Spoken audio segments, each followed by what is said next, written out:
Bueno, bienvenidos, bienvenidas.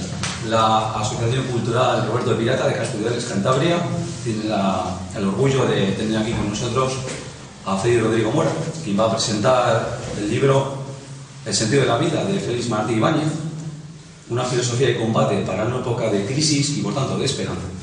Y sin más diculoquios, con nosotros, Félix Rodrigo Mora, todo tuyo. Muchas gracias.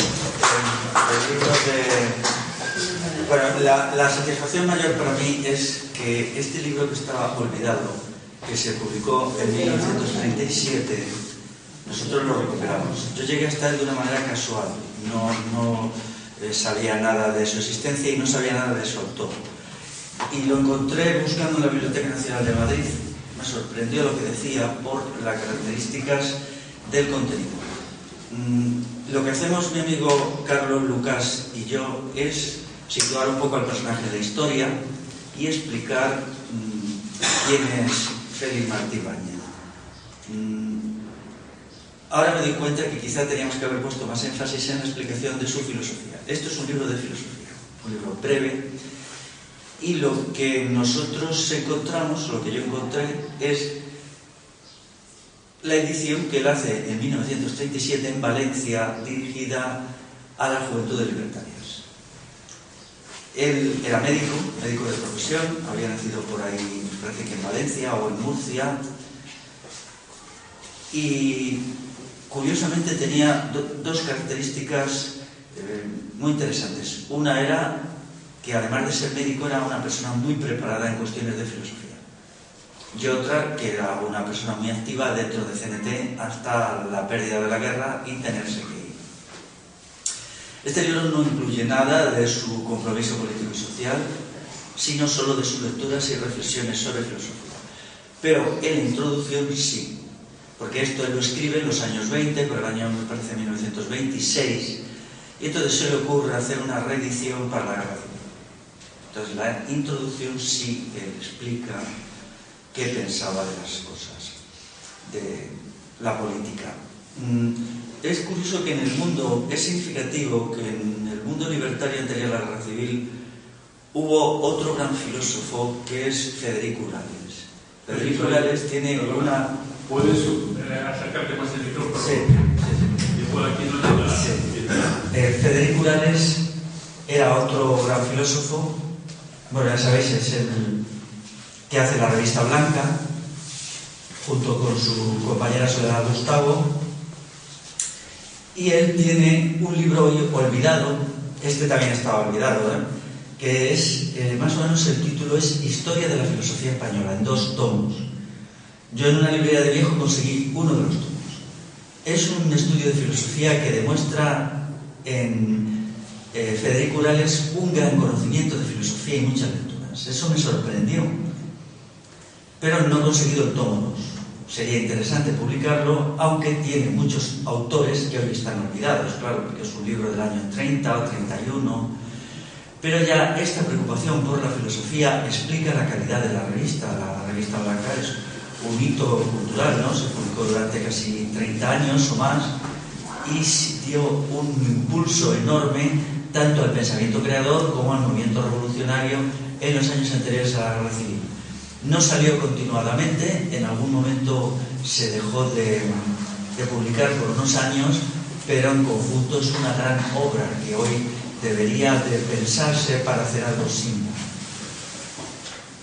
Luego hay un tercer trabajo de filosofía pura que es el breve tratado de ética de Eleno Saña. Eleno Saña es una persona mayor, pero hoy viva. Yo me trato con él.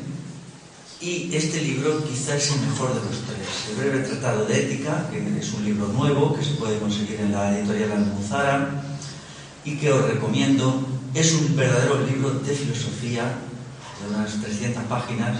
Cuesta trabajo leerlo. Incluso a quienes tenemos una costumbre de leer filosofía me costó leerlo, ¿no?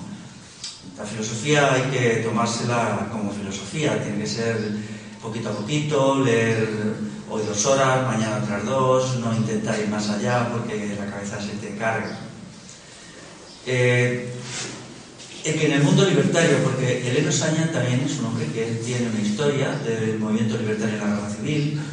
Su padre era un libertario famoso allí en Cataluña, y él se exilió con su padre cuando tenía 9 años o 10 al final de la guerra, ¿no?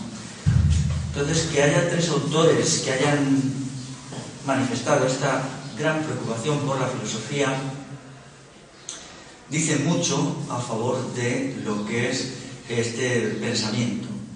El sentido de la vida de Martí Ibáñez es el más breve de los 3, por eso la editorial Potlas se atrevió. Siempre es más fácil editar un libro pequeñito que no, claro, meterse, por ejemplo, que hubiera sido fácil si nos ponemos a encontrar los 2 tomos de la filosofía española, historia de la filosofía española de Federico Urales. Entonces, pues eso hubiera salido 500 páginas, es una inversión fuerte, luego no sabes si vas a recuperar el dinero y por lo tanto si vas a poder sacar otros libros. Bueno, pues esto es el contexto. Luego, sobre la biografía de su autor. Él era médico. Durante mucho tiempo trabajó cosas relacionadas con, además, la libertad sexual. Eso en la época era novedoso, pero fue un hombre que introdujo aquí la lucha por la liberación de lo erótico. Tiene algún texto que ha publicado la Generalitat Valenciana junto con algunos trabajos suyos de medicina. Esa parte a mí me parece menos importante, hoy es la parte más envejecida, pero el libro de que vamos a hablar hoy es muy actual. Es más, yo diría que ahora es muy actual. Él escribe de una manera muy peculiar, quizá de una manera mongolina, a veces un poquito recargada, no va directamente al problema, sino lo rodea. Entonces, al leerlo hay que tener esa advertencia. Hace muy poquito, una amiga, un grupo de amigas de allí, de Madrid, me llamó para decirme que le habían encantado, que lo habían conseguido no sé dónde, no se lo había pasado yo. Quizá también ella, al ser médica, pues le atrae más, ¿no?, la coincidencia de profesión con Martí Ibáñez. Pero me llamó específicamente para eso, para decirme que le había gustado. Es un libro breve, es así, ¿no? La mitad es nuestra introducción y la otra mitad el texto de Martí Ibáñez, que se lee en un par de horas.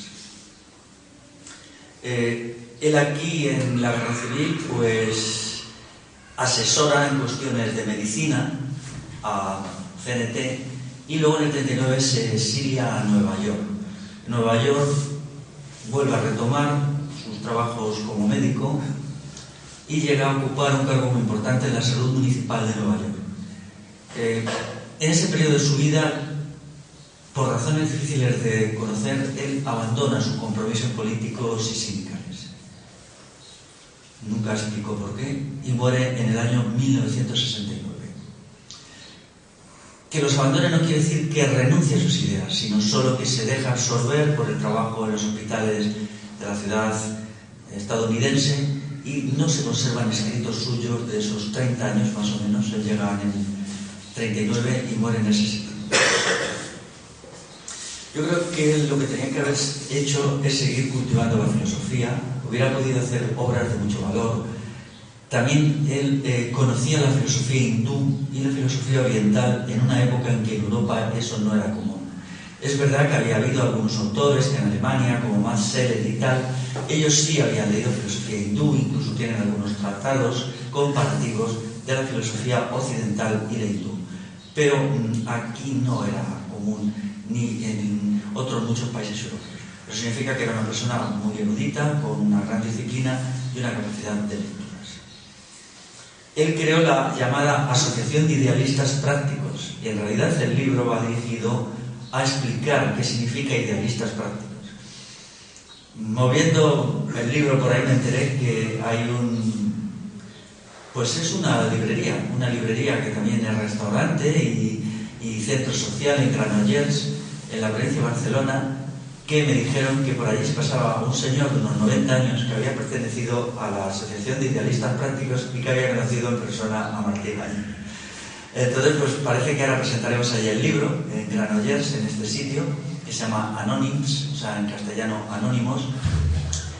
Y entonces, pues con mucho gusto hablaré con este hombre y le preguntaré cómo era realmente Martí Ibáñez como persona, ¿no?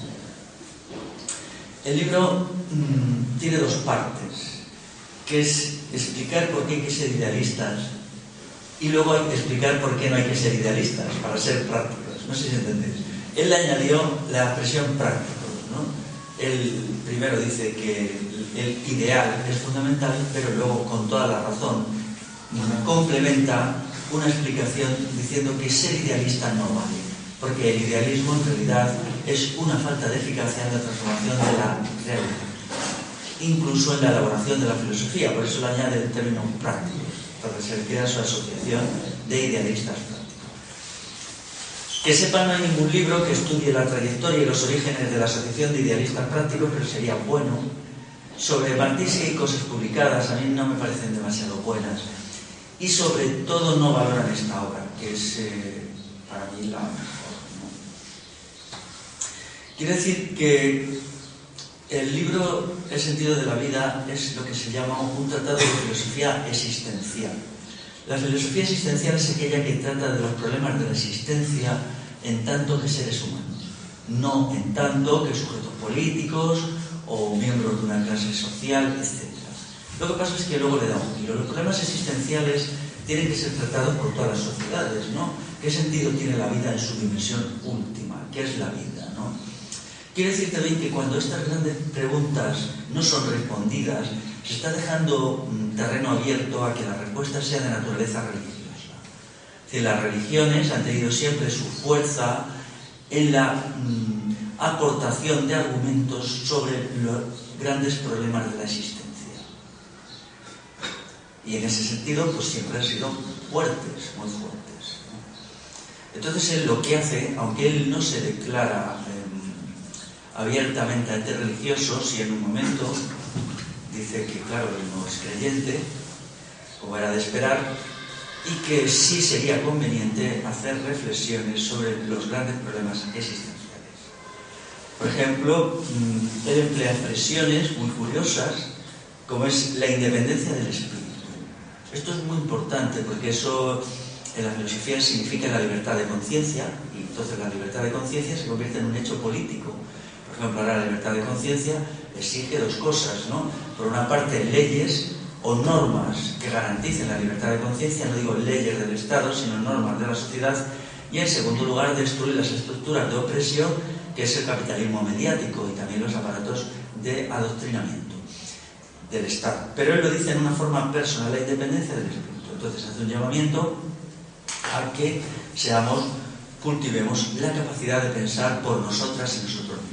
Esto es muy importante. Él es un hombre que de fondo se le nota muy proclive a las maneras románticas de pensar. Él es un romántico de la revolución, lo dice varias veces. Y entonces, pues, claro, esto es una idea también hoy olvidada. El romanticismo es una idea muy constructiva del ser humano, incluye idealismo, incluye desinterés, espíritu de sacrificio, entregarse una idea, un ideal, y él se nota, claro, que esto a él le gusta, a este tipo de pensamiento le gusta, ¿no? Y luego incluye, aquí sí aparece una mezcla entre sus ideas filosóficas y su compromiso político, la expresión la espiritualidad obrera. Es esto muy interesante. Ahora nosotros no nos podemos hacer una noción clara de lo que eran los movimientos proletarios antes de la guerra civil. O sea, el franquismo fue mucho más que la represión, tal. Todo esto que se ha contado en realidad oculta una parte fundamental. El movimiento obrero en la época era un lugar en donde había un gran impulso hacia lo espiritual, hacia lo cultural, hacia lo constructivo, porque había cientos, quizá miles de asociaciones, de publicaciones, de grupos de trabajo, de grupos de estudio, que se preocupaban por el espíritu humano y sus funciones. Una de ellas es la Asociación de Idealistas Prácticos de Martí Báñez, que casi no se ha hablado de ella. Entonces, al emplear el término de la espiritualidad obrera, dice mucho respecto a cómo era antes. Luego después, nosotros quizá hemos estado acostumbrados a un movimiento obrero basado más en el sindicalismo amarillo prevaleciente desde el final del franquismo, que solo está basado en lo reivindicativo, en las pequeñas cosas, en lo cotidiano. Eso no era así antes. Había revistas que tiraban cantidades enormes de copias, no solo la revista Blanca, sobre todo también la revista Estudios, donde Martí Báñez escribía de vez en cuando, que era de Valencia, muchas revistas, ¿no? Y eso llegaba a la gente.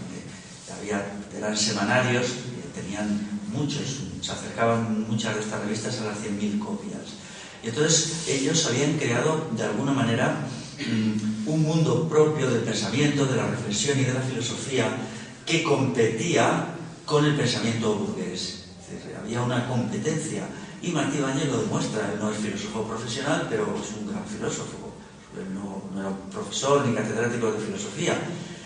Y claro, es ese mundo, esa vitalidad del pensamiento, de la elaboración, lo que explica en gran medida la guerra civil.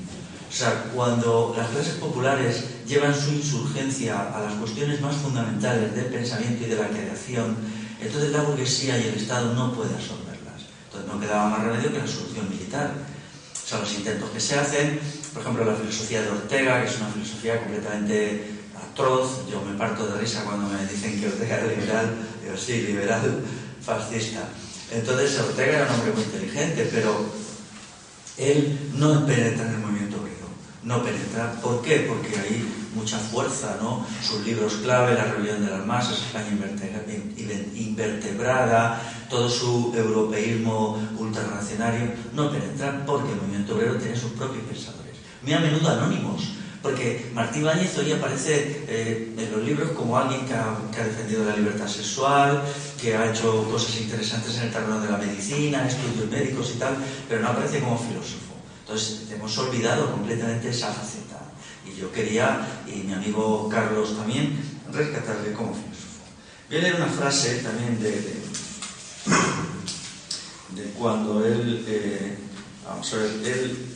cuando el prólogo que hace en 1937, hay que comprender, ¿no? El prólogo es un momento optimista, porque es finales de marzo del 37. Quiero que tengáis en cuenta que acababa de terminar la batalla de Guadalajara, había sido una derrota del intervencionismo italiano fascista. Entonces se escribe en un momento de optimismo, ¿no? Parece que la guerra se podía ganar, que había esperanza, los italianos habían sufrido una derrota muy fuerte. En ese momento, bueno, pues Mussolini estaba retirando una parte de sus tropas que habían quedado muy dañadas en la batalla y las estaba sacando por Cádiz en barco. Los llevaban desde el escenario de la batalla en trenes y luego los reembarcaban para Italia. Hay que tener en cuenta en qué momento él decide publicar este texto. Antes se me ha olvidado decir que este texto forma parte de un libro más voluminoso, es un capítulo, pero claro, no podíamos hacer el libro entero, era demasiado caro, y este capítulo resume, es un resumen del conjunto del libro que puede tener unas 370 páginas así, ¿no? Hay una frase quizá que explica bien, que no la tenía la edición de 1926, pero sí la de 1937, que explica muy bien cuál era la concepción del mundo de Martí Ibáñez. Es una frase magnífica, incluso lingüísticamente, como está construida, esa fuerza lingüística tan grande, ¿no? Y que la pone en el prólogo. Dice textualmente: a la revolución, escuela de heroísmo, espiritualidad y humanismo, debemos darlo todo. Esto es una frase buenísima, porque desliga la revolución social, la revolución total, de las connotaciones economicistas, inmediatistas, practicistas, que le había dado, por ejemplo, el marxismo, y no digamos, bueno, eso ni siquiera estaba por la revolución, no estaba por nada, ¿no? Que no ha estado nunca por nada que sea bueno. Pero él incluye ahí tres factores, ¿no? Que heroísmo, espiritualidad y humanismo. Esto luego se olvidó mucho, ¿no? Y creo que si ahora se recuperara estos tres componentes bien interpretados, se podría avanzar mucho, porque en el momento en que estamos, lo que predomina es una falta de claridad respecto a los grandes problemas del humano. De estas tres categorías, el heroísmo es claro. Me quería decir algo. No se puede confundir heroísmo con valentía. La valentía es una cualidad de los militares. El heroísmo es una cualidad de la gente. El heroísmo es hacer frente al mal social, al mal político, a todas las formas de mal. Es una forma de estar en el mundo por la cual uno se considera un combatiente por el bien, por la justicia, y combate. Mucha gente cree que el heroísmo es una cosa de los militares. No, los militares como muchos son valientes en general y eso, ¿no? Pero la gente normal tiene que practicar el heroísmo. También tiene la expresión virtud cívica, que la palabra civismo no me gusta mucho porque está muy manoseada, pero también en el siglo XVIII se usaba la expresión virtud cívica. Es aquella disposición del ánimo por el cual el individuo piensa en el bien de la colectividad y se sacrifica por este bien si es necesario el sacrificio, o vive para el bien común si no es necesario llegar a extremos de sacrificio. La espiritualidad también ha sido muy manoseada recientemente, pues todos los charlatanes de la espiritualidad, vendedores de cursos y esto y lo otro. Pero en los tiempos de Martí Baños no existía eso, y entonces sonaba muy bien, sonaba como las funciones del espíritu humano, ¿no? Aquello que nos hace seres humanos. Y entonces no necesitaba explicación, ¿no? Era la espiritualidad, pues lo mejor del ser humano, la capacidad de pensar, la capacidad de sentir, la preocupación por la trascendencia, por los grandes problemas. Y luego humanismo, en la época ya sí estaba toqueteada. El humanismo es una cosa que sí, aquí Martí tenía que haber dado alguna explicación. O sea, el humanismo, había ciertos sectores del PSOE de la época, por ejemplo Fernando de los Ríos, que era humanista. Su humanismo era declamatorio y abstracto, era lacrimoso, siempre estaban hablando del hombre abstracto, de las ventajas de que el hombre abstracto se realizara, pero nunca veían al ser humano concreto. Cuando él, siendo ministro con el gobierno republicano socialista, la Guardia Civil hacía matanza tras matanza, por ejemplo la matanza de Casavieja, cuando en enero de 1933, la famosa matanza de Casas Viejas en Cádiz, él no protesta, él lloraba por los seres humanos abstractos, pero cuando mataban a los seres humanos concretos no se preocupaba. El humanismo siempre ha sido una hipocresía, tal como lo han entendido la intelectualidad burguesa, pero eso no significa que no tenga una aplicación útil cuando se entiende como preocupación por los seres humanos reales, Entonces se quita de sus componentes hipócritas, de doble cara y charlatanescos, y entonces se convierte en una preocupación por los iguales. La preocupación por los iguales es una cuestión de la llamada ética sodalicia. La ética sodalicia, que es una palabrita rarísima, yo creo que no viene en el diccionario. Luego las digo yo y se meten conmigo porque dicen que me invento palabras. Pues no, las saqué de un libro, no me las he inventado. Entonces la ética sodalicia es una característica de la ética que significa que se establecen categorías distintas en el trato con los iguales que con los dominadores. Es decir, con los iguales se establecen criterios que no se establecen con los dominadores, mientras que con los dominadores más bien es una ética agonista, otro palabra. La ética agonista significa de combate. Agón es una palabra griega que significa combate. Entonces la ética agonista significa combate. Un sujeto agonista es un combatiente, nada más, sea por la causa que sea, ¿no? Pero la ética sodalicia es aquella en la que se diferencia entre el trato que damos a los opresores y el trato que damos a los iguales. Y esto es fundamental, porque lo que podemos hacer con los opresores no podemos hacerlo con los iguales. Por ejemplo, con los opresores no sería legítimo poner la otra mejilla, pero con los iguales sí. Con los iguales sí. Las ofensas entre los iguales se olvidan y no se consideran. Entonces la ética sodalicia es muy importante porque en las comunidades oprimidas compacta a estas comunidades, pero no las obliga a ponerse de rodillas delante de sus dominadores, puesto que establece dos categorías éticas distintas según con quién te trates. Y esto es muy interesante, ¿no? Quiero decir, este libro, aunque de manera superficial dice cosas bastante interesantes a favor del cristianismo revolucionario de los primeros siglos, y entonces la ética sodalicia es la ética de los primeros cristianos, que ellos consideraban como el colmo de la maldad a los romanos, a los que había que combatir, ¿no? Y sin embargo a los iguales los trataban con criterios de afecto, respeto, olvido de las ofensas, todo esto, ¿no? Que un señor como Nietzsche no lo haya entendido, pues es su culpa, es que simplemente no tiene cultura. O sea, Nietzsche no tiene cultura, no tiene nivel cultural. Que haya que explicar estas cosas a Nietzsche y que la gente que haya leído su texto sobre el anticristo no lo entienda, pues ¿qué le vamos a hacer, no? Esto está claro desde hace mucho tiempo, ¿no? Y en realidad es una cuestión de sentido común, ¿no? Es muy de sentido común. Nosotras y nosotros nos tratamos de una manera diferente a como trataríamos a la gente que agrede, que hace daño, etc., ¿no? Bueno, entonces, para entender el libro hay que tener en cuenta todas estas cuestiones que están implícitas, porque en realidad esto más que un libro es un folleto. La versión original, que yo la he tenido en mis manos de 1937, es un folleto no demasiado bien imprimido en una imprenta de Valencia. Daros cuenta que estaban en condiciones de guerra, escaseaba el papel de imprimir ya bastante, las máquinas no estaban en su mejor momento y tampoco había mucha tinta. Pero antes de seguir, vamos a leer otra vez la frase final del prólogo de Martí Vaniez. A la revolución, escuela de heroísmo, espiritualidad y humanismo, debemos darlo todo. Esto ahora puede resultar crudo, pero en la guerra civil era lógico, ¿no? Este folleto se llevó a la gente que estaba en la primera línea de combate y lo leía en los espacios que había entre combate y combate, o quizá cuando quedaban heridos, o en circunstancias así, ¿no? O cuando las unidades combatientes se las retiraban a la retaguardia para deserción. Por tanto, si no se entiende esto, no se entiende el contexto que fue escrito. Pero situados ya en la parte de la filosofía, podemos decir que la pregunta fundamental que él presenta es ¿qué uso debo de hacer de mi vida? Esto es una pregunta muy antigua, la filosofía griega ya lo plantea, que es ¿cómo debemos vivir? La filosofía antigua hace dos preguntas principales. Una, ¿qué es el mundo? Que es el pensamiento sobre la totalidad. ¿Qué es el mundo? ¿Cómo es el mundo? Que es, digamos, la filosofía como conocimiento. Y luego la parte ética que afecta a la conducta del sujeto y es cómo debemos vivir. Esta es la filosofía moderna. La filosofía siempre se divide en la filosofía sobre el mundo, que es el conocimiento, de la cual luego sale la ciencia, la física y todo esto. Inicialmente, en el tiempo de los griegos, era una parte de la filosofía. Entonces, la pregunta ¿cómo debemos vivir? Es una pregunta decisiva. Y esa pregunta es previa al compromiso político y social. Es previa. No totalmente previa, pero sí previa.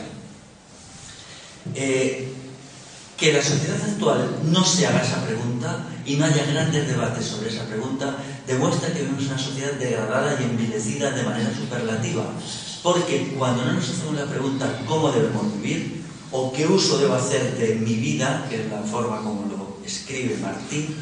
Lo que estamos dejando es que nos digan cómo tenemos que vivir, quién, la publicidad comercial, los aparatos de adoctrinamiento, la televisión, el cine, etc. Eso tiene que ser una pregunta que se hace la persona en el interior de sí misma y en soledad. Yo valoro mucho la soledad, Martí Vaniez también. Luego, uno de los subcapítulos finales del libro es un llamamiento a permanecer en soledad de vez en cuando. No quiere decir siempre, pero hay momentos en la vida humana que uno tiene que retirarse a la soledad. Porque es ahí donde uno es capaz de encontrar las respuestas a las grandes preguntas y también encontrarse a sí mismo. Y es muy fructífero para la maduración del sujeto entrar en épocas regulares de retirada. Hay una retirada a un lugar donde uno puede estar a solas, puede estar en silencio y pueda entonces llegar a conclusiones sobre las cuestiones de todo tipo. ¿Qué sacaríamos de aquí? Un sujeto fortalecido. Daros cuenta que ahora vivimos una etapa de los sujetos débiles. Esto, la filosofía está posmoderna, italiana de los años 80, todavía vamos. Hace poco leí un artículo de su principal representante, Gianni Guattimo. Pues ellos, aunque lo que decían eran chorradas, se planteaban una cuestión fundamental que era positiva, que era la siguiente cuestión. Decían, el sujeto de la modernidad es un sujeto debilitado, en todos los sentidos. Y esto es muy importante porque decían, está debilitado porque no piensa por sí mismo, porque no tiene emociones profundas, porque no tiene compromisos duraderos, porque no tiene persistencia en las metas que se plantea. Daros cuenta qué importante es esto y qué gran importancia tiene con los compromisos políticos y sociales. Es un sujeto frívolo, que hoy quiere una cosa, mañana quiere otra, que cambia de posición constantemente. Y claro, esto es un sujeto débil. Esa es la fórmula que él emplea, un sujeto debilitado. ¿Qué podría hacerse ante esto? Pues recuperar el sentido de la reflexión y del compromiso con uno mismo. Es decir, no sé, dedica un tiempo, como tiene que haber también otro tiempo para lo colectivo, tiene que haber un tiempo para el individual y por lo tanto para la sociedad. Al investigar en la idea de la vida, Martí Vaniez entra en lo que él llama el concepto dinámico de la vida. Dice que la vida es acción. Él critica a la filosofía contemplativa, por ejemplo, hindú, cuando dice que el sujeto renuncia a toda acción y entonces se va adentrando en una nada autista, ¿no? Se queda allí atrapado en esta nada. Él dice que esto pues lleva a que el sujeto se encuentre sumergido en su propia nada. Es decir, yo Efectivamente, creo que la meditación es importante, pero como parte, no como todo. Es una parte que acompaña a la acción. Incluso la meditación es una forma de acción.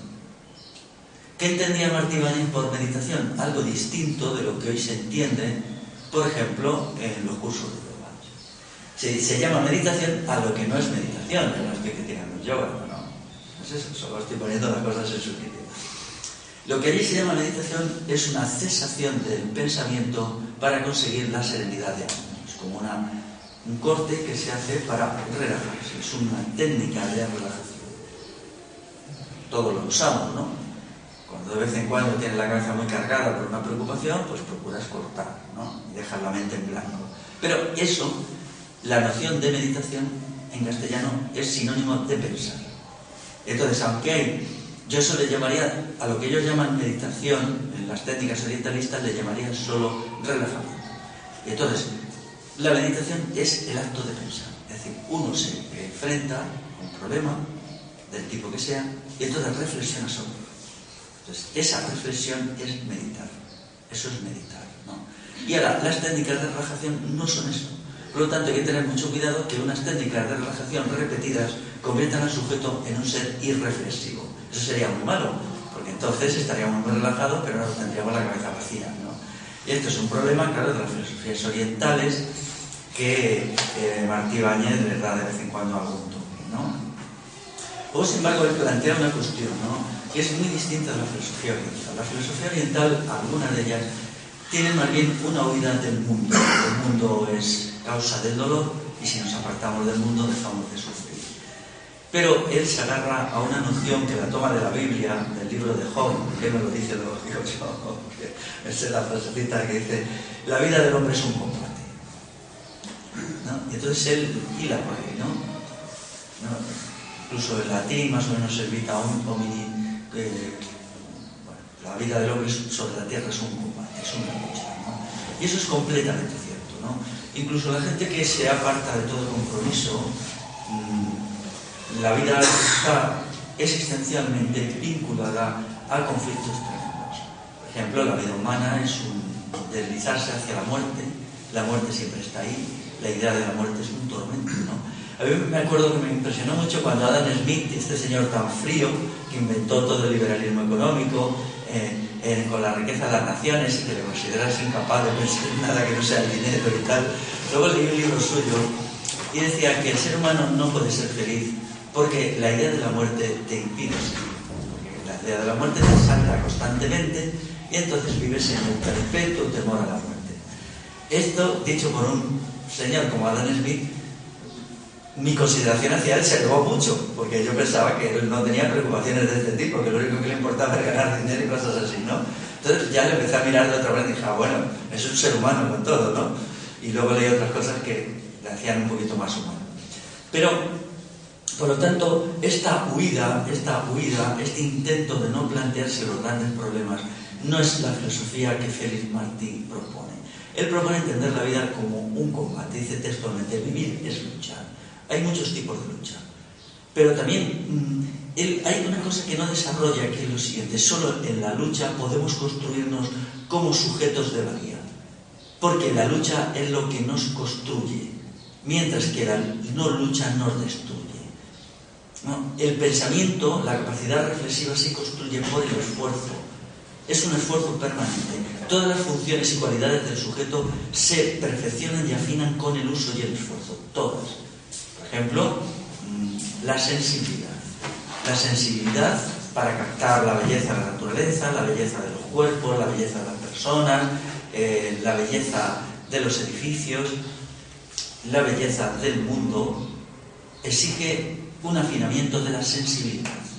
Cuanto más trabajemos la sensibilidad, más y más sensibles somos y más capacidad tenemos de captar los mensajes estéticos implícitos en lo que nos rodea. Cuando nuestro sistema sensitivo está embotado, pues no pillamos nada, no somos un trozo de madera, ¿no? Entonces, claro, él lo que viene a decirnos es que el combate es la manera como el sujeto se construye en las diversas experiencias del humano. La experiencia reflexiva, la experiencia sensitiva, la experiencia convivencial, todas estas grandes experiencias. Ahora mismo, por ejemplo, Una meta humana fundamental sería plantearse cada cual cómo puedo mejorar, según las nociones de la ética sodalicia, mi capacidad convivencial con los demás, cómo puedo convivir mejor, cómo puedo aprender, en qué momentos tengo que callarme, en qué momentos tengo que ceder, en qué momentos tengo que decir, en qué momentos no. Es un arte, el arte de la convivencia, el arte de vivir, el arte de estar con los demás. Y es un arte que necesitamos, porque sin él no podremos estar juntos y no podremos transformar la realidad. Porque la realidad se transforma desde el nosotros. También hay una transformación desde el yo. El compromiso individual tiene que ser básico, pero al final de cuentas los sistemas de dominación colectivos tienen que ser derrotados por una acción colectiva. Entonces, detrás de estos asuntos hay cuestiones muy prácticas, como veis, ¿no? Hay gente que se plantea, por ejemplo, aprender, a hacer cestos de mimbre, una cosa muy interesante, recuperar la artesanía muy interesante.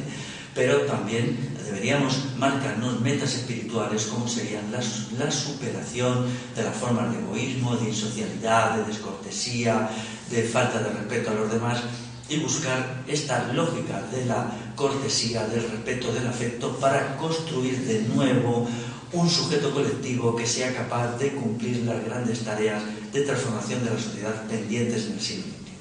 Entonces, detrás de esto de lo que va Martí Ibáñez, ya vais entendiendo que su filosofía tenía muchas implicaciones prácticas, porque eso él creó la Asociación de Idealistas Prácticos.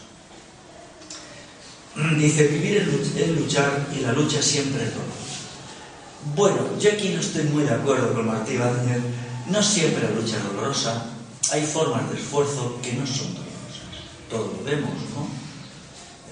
Hay muchas formas de esfuerzo físico que incluso tienen un componente orgiástico, por ejemplo, correr, ciertas formas de gimnasia, puede ser un esfuerzo muy duro, pero a veces son muy gratificantes.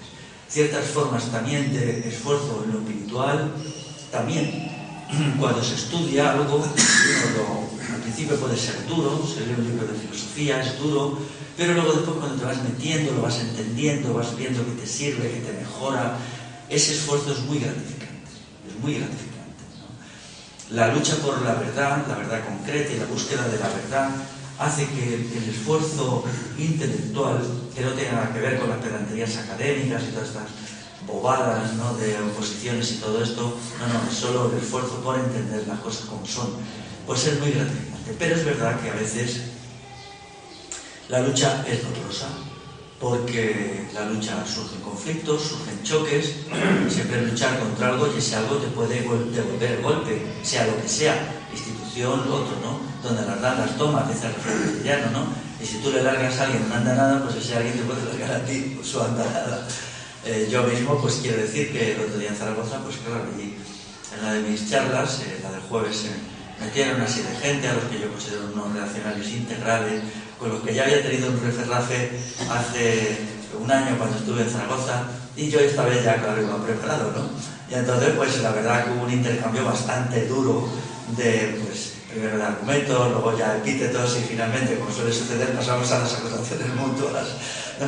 Y entonces, pues hay que hacerlo, no podemos dejar que cierta gente que vive del Estado, que son simplemente unos vendidos a las instituciones, vengan a dar lecciones de nada.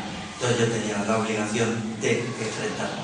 Y hubo el enfrentamiento, menos mal que... Claro, el enfrentamiento tiene que siempre ser medido, ¿eh? Y tiene que haber siempre un respeto mínimo. Y el moderador, pues, se impuso con mucha energía, era una persona con mucha energía, y digo, ya, está bien, tal. Y yo le agradecí mucho que interviniera ella. Bueno, sin embargo, a la charla del día siguiente tenía 2 charlas ya, no se atrevieron a venir. Y ya la cosa se... Los que vinieron ya más calmados. Pero realmente aquí hay mucha gente que porque se crea que están en una institución o cobran del ayuntamiento o son gente que tiene títulos académicos, pueden ir por ahí avasallando a la gente. Y no pueden ir avasallando a la gente. Si sueltan una andanada verbal van a recibir 3 andanadas verbales y quizá en el futuro 5. No, o sea que vayan tomando nota. Entonces él establece una trilogía que es vida, que lleva a la lucha y que la lucha lleva a la vida. Esto a veces es así. Montones de experiencias de que hay gente, por ejemplo, que tiene un ideal de justicia, que eso es muy importante. Tendremos que recuperar esa idea de la justicia que es muy importante. Ir por la vida con la idea de yo donde vaya voy a defender lo que es justo, voy a luchar por la justicia y si me toca padecer y pasarlo mal, pues bueno, pues lo padezco, ¿no? Pero claro, Cuando te están dando leña, pues eso es dolor, ¿no? Y entonces hay que aceptar la idea de dolor. Una parte muy interesante del libro es cuando él estudia el problema del dolor. El problema del dolor es uno de los grandes problemas de la vida humana. No puede haber vida sin dolor. El dolor existe siempre, hay muchas formas de dolor, dolor físico, dolor psíquico. Una parte del dolor, claro, es sin sentido, no vale para nada, pero otra parte del dolor es necesario porque si nos habituamos al dolor podemos hacer frente no solamente a los grandes problemas de la existencia, sino a los dominadores, a los bellacos, a la gente que se cree que puede valerse del miedo que la gente naturalmente tenemos al dolor para dominarnos y para esclavizarnos. En cierta medida, la conquista de la libertad tiene que pasar por una comprensión de que el dolor no es tan duro como parece. Tenemos que aceptar la idea del dolor. Luego, Martí Ibáñez establece las limitaciones. Dolor con sentido, claro. Solo un tonto se pondría a machacarse un dedo con un martillo, ¿no? Claro, tiene que haber un sentido. El dolor tiene que tener una meta, un sentido, una significación, ¿no? Pero a veces incluso puede haber ciertas prácticas para habituarse al fortalecimiento de la voluntad. Martí Ibáñez tiene una debilidad en su libro, no trata de la voluntad suficiente. Eso a mí me cuesta porque yo soy un voluntarista, yo creo que la voluntad es fundamental, ¿no? Entonces también la voluntad se cultiva, ¿no? Hay gente que me dice, esta persona tiene una gran fuerza de voluntad, y este dice, no, yo no tengo fuerza de voluntad. ¿Cómo se consigue la fuerza de voluntad? Pues se consigue a través de prácticas que son muy sencillas. La voluntad se fortalece haciendo lo que no nos gusta y dejando de hacer lo que nos gusta. Entonces, cuando hacemos lo que no nos gusta, eso es doloroso, ¿no? Y cuando hacemos lo que no nos gusta, también es doloroso. Pero esto es muy útil para la ética sodalicia, porque si queremos crear una comunidad humana sólida, estable y estructurada, es conveniente que cada una y cada uno asumamos para nosotros las tareas más difíciles en vez de dejárselas a los demás. Y dejemos a los demás las tareas fáciles. En la guerra civil estaban aquella cosa que crearon los comisarios políticos, en el bando antifranquista. La verdad es que yo no sé cómo fueron los comisarios políticos, pero como siempre procuro ver el aspecto positivo de todo, ¿no? Y ellos tenían una frase muy buena que yo ya le he citado en las charlas, que es aquella que decían, ¿no? Ponía comisario político y debajo decía, los primeros en el ataque y los últimos en la retirada. Entonces los primeros en el ataque son lo difícil y los últimos en lo fácil. Tendría que ser una norma de conducta que uno la cumpliera siempre, ¿no?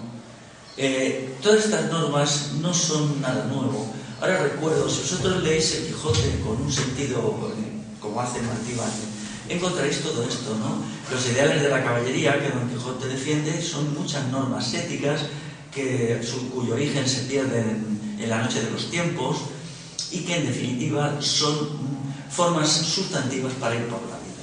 En la vida hay que marcarse unas metas, dar un sentido a la vida y entonces, bueno, pues si uno quiere ir de ególatra, egoísta, explotador, tirano y sujeto dominado por la voluntad de dominar a los demás, entonces lo que tiene que hacer es rechazar toda ética sodalicia. Lo único que quiere allí es con el martillo y por medio de la violencia, del maquiavelismo, de la mentira o de lo que haga falta, ir viendo cómo se domina y se maltrata a los demás.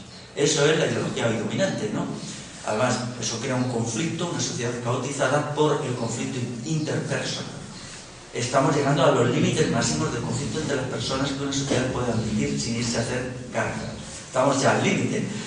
Podríamos inventar una maquinita que midiera el conflicto interpersonal, como hay máquinas que miden los terremotos, ¿no? La intensidad de los terremotos. Es una broma, claro, esas máquinas no son inventables, pero estoy seguro que si se inventara estaríamos al borde ya del límite máximo del enfrentamiento de unos con otros. El enfrentamiento de unos con otros es fundamental para la supervivencia del capitalismo. El capitalismo subsiste del enfrentamiento interpersonal infantil. Entonces, Martí esto lo entiende y entiende que hay que buscar una fórmula para la recuperación de lo colectivo. Y él la encuentra también en un tratamiento al problema del dolor. Uno de sus capítulos dice el deber de sufrir y la aceptación del dolor. Esto no es nada nuevo, él lo que hace es transmitir la parte sustantiva de la filosofía cínica. La filosofía cínica, tal como la crean los pensadores griegos ya en el periodo presocrático, que es una filosofía que ha tenido una gran trayectoria, se basa precisamente en la cuestión del dolor. ¿Qué actitud adoptar ante el dolor? Entonces los cínicos dicen, ante el dolor lo que hay que hacer es habituarse al dolor. Entonces escriben aquella frase de no tener miedo a la muerte y ser fuertes en los sufrimientos.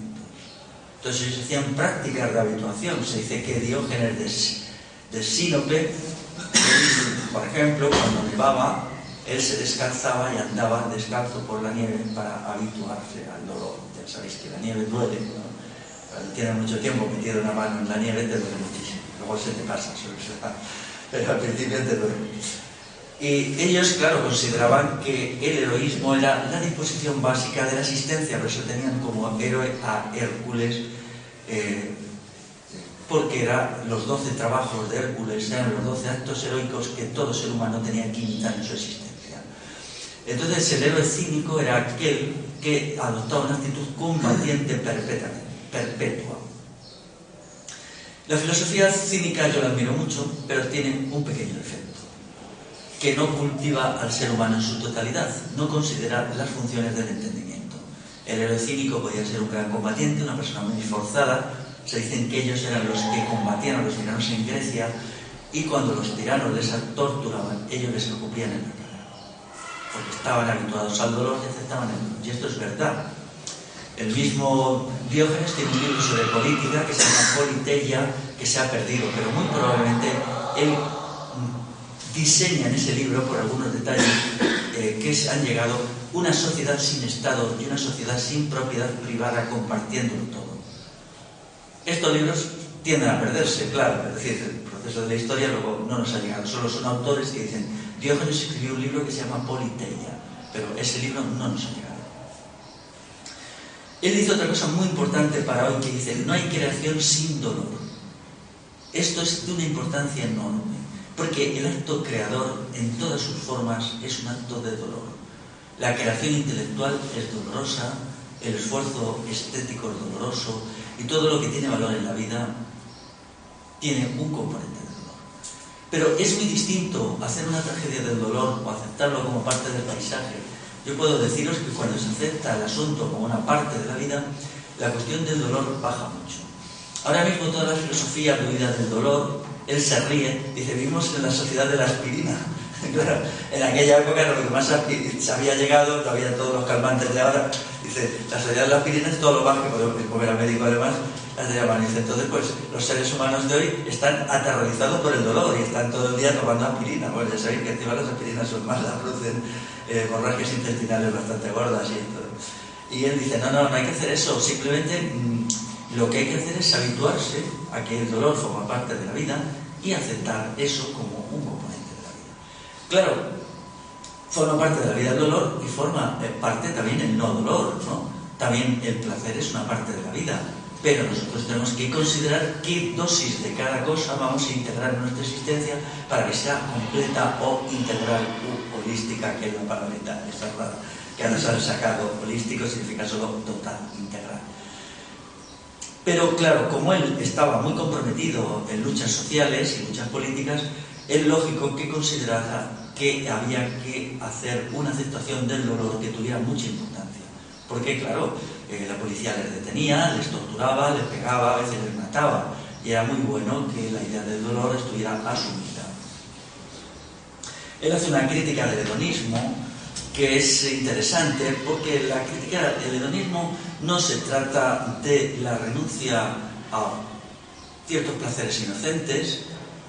Yo siempre lo digo, para mí es un placer enorme ver un árbol. Un árbol para mí es algo maravilloso, entonces cuando los veo me produce una gran emoción, sobre todo si son grandes.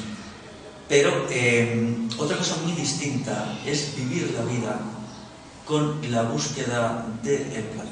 Eso es negativo, primero porque te debilita y en segundo lugar porque te hace un sujeto monomaníaco. Toda forma de monomanía es una destrucción de la totalidad del sujeto, porque el sujeto es total. Entonces nosotros tenemos que ser seres versátiles, que sepamos aguantar el dolor cuando hay que aguantarlo, divertirnos cuando hay que divertirse, pensar cuando hay que pensar y hacer todas las funciones del humano, porque ninguna de ellas puede darnos la totalidad. Por lo tanto, la sociedad hedonista que se crea en los años 60, que la crea el capitalismo y que la repite la izquierda, es una sociedad monomaníaca que nos elimina los componentes los otros componentes que no son la parte placentera, ¿no? Félix Martí dice que el dolor es creador. Yo creo que es así, el dolor es creador. Por ejemplo, yo en uno de mis libros trabajé 17 años. Los primeros 5 años lo pasé muy mal, muy mal, muy mal.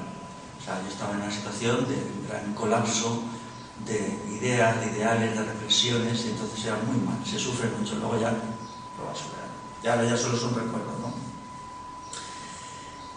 Él insiste en que hay que vivir la vida desde los ideales y no desde los intereses. Yo estoy muy de acuerdo. Los intereses es la búsqueda del beneficio, de las ventajas. Dice, no, el ser humano, para tener grandeza, tiene que marcarse ideales. ¿Cuáles? Ya conoce cada cual. ¿Qué ideales se marca cada cual? La construcción del sujeto tiene que ser individual en la parte prepolítica y presocial. Tiene que haber algún momento en que el individuo diga, yo quiero ser así, quiero vivir la vida de esta manera. Y tiene que haber una sociedad donde el sujeto sea libre para elegir su modo de estar en el mundo, de vivir la vida. Hoy no es posible. Para eso tendríamos que eliminar el ruido mediático. El ruido mediático es el ruido de la propaganda en todas sus formas. Una sociedad del silencio tendría que ser una sociedad sin ruido mediático. Todos los cachivaches ruidosos tenemos que apagarlos. Pero no apagarlos en casa, sino apagarlos en la totalidad. Por ejemplo, la publicidad comercial es intolerable. Una sociedad libre no puede tener publicidad comercial, ni publicidad política, ni publicidad de ningún tipo. Entonces el sujeto se construiría a partir del silencio y a partir de sus propias reflexiones y elecciones. Por eso él dice, hay que tener ideales, pero no basta con ser idealistas. El idealismo tiene que tener una vertiente práctica, tiene que tener una conexión con el mundo y comprometerse en su transformación en todos los sentidos. No conozco bien cuáles eran los objetivos concretos de la Asociación de Idealistas Prácticos. No sé si ellos eran un grupo filosófico, un grupo ético o una mezcla de todo esto. Lo que sí está claro es que no eran un grupo político ni sindical. O sea, él diferenciaba lo que era su adhesión al movimiento libertario de la época de su opción, digamos, filosófica o ética. Y lo vivía de una manera diferenciada. En la época era bastante común, ¿no? Dice que hay que vivir en plenitud, pero él luego no es muy consciente de esto, porque vivir en plenitud significa vivir la totalidad del humano, la totalidad del humano, el ser humano plural. Daros cuenta que el sistema actual de dominación nos crea como seres monomaníacos. Siempre tenemos una única pulsión. ¿Por qué? Porque la división capitalista del trabajo lo exige. El trabajo actual es parcelado, es limitado, es repetitivo, y entonces se nos tiene que acostumbrar a hacer algo lo mismo. Entonces, ahora, por ejemplo, las escuelas de filosofía dicen, no, es que yo valoro la acción, yo valoro la reflexión, yo soy hedonista, yo soy estoico. Y la respuesta es, esa no es una verdadera filosofía, porque hay momentos para divertirse, hay momentos para llorar, momentos para luchar y momentos para estar en algo que sea placentero. Y entonces el conjunto de todos estos valores es lo que hace un ser humano de calidad. Naturalmente, en los momentos críticos de crisis social, conviene más cultivar la parte, digamos, estoica que la parte gozosa. Pero claro, eso tampoco hay que convertirse en un sujeto mutilado por tener solo un registro. Un registro significa un solo elemento.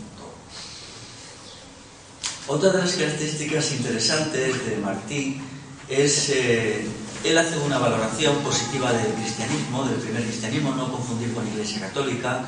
Yo ahí en mi libro sobre el románico lo explico con bastante detenimiento. Esto es una confusión absurda, ¿no? Él entiende perfectamente que el primer cristianismo y la Iglesia son cosas completamente distintas, que no tienen nada que ver, ¿no? Que el cristianismo surge de un falseamiento de la idea primera. Ayer mismo salí antes de ayer allí en Zaragoza, de donde vengo, un debate de este tipo, ¿no? Y entonces pues allí se ha creado un grupo de anticlericalismo que es bastante grotesco, ¿no? Y se pasan el día dando la vuelta, ¿no? Y me han tomado a mí como cabeza del turco, mira por dónde, ¿no? Entonces me hicieron una pregunta, ¿no? Me dijeron, bueno, a ver, todas esas cosas que tú dices del cristianismo, dinos quién las dice, y de la Edad Media y tal, ¿qué pensador las dice? Claro, a mí me asombra lo inculto que es esta gente.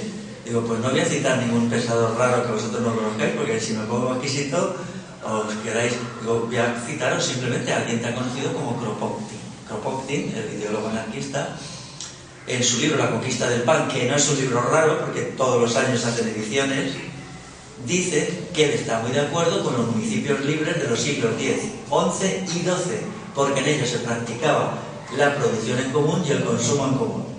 Fue un gran triunfo, se hizo un silencio, se quedaron esta gente completamente aplastados. Claro, pero todos sabemos que esas ciudades eran ciudades que se habían creado según la cosmovisión del cristianismo original, donde existía comunidad de bienes. El cristianismo del siglo II existía comunidad de bienes, no había propiedad privada.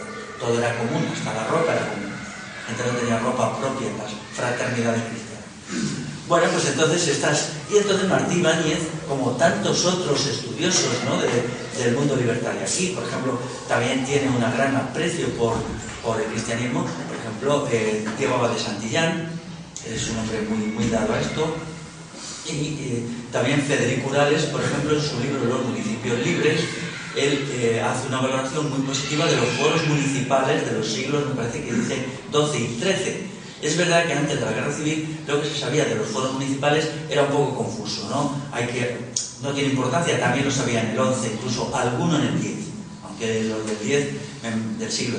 Pero bueno, quiero decir que ahí quedó muy nítida. Ayer yo disfruté mucho cuando vi el silencio que se hizo, ¿no? ¿Cuál es la concepción del anticlericalismo burgués, apestoso, reaccionario, jacobino y semifascista, y una idea de la historia que primero es más verdadera y que segundo es la idea que han tenido la gente de pensamiento revolucionario, no uno ni dos, sino muchos más, ¿no?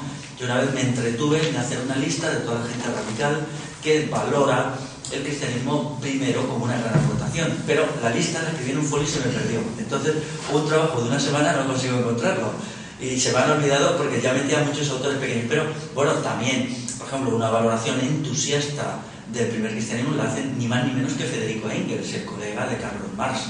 Y hay un autor de un dirigente del movimiento obrero alemán, que es Carlos Kautsky, que en su libro Orígenes y naturaleza del cristianismo, que es de 1910, bueno, ese libro pues plantea que fue un movimiento de esclavos, de libres pobres y de mujeres. Plantea, y esto es así, exactamente así.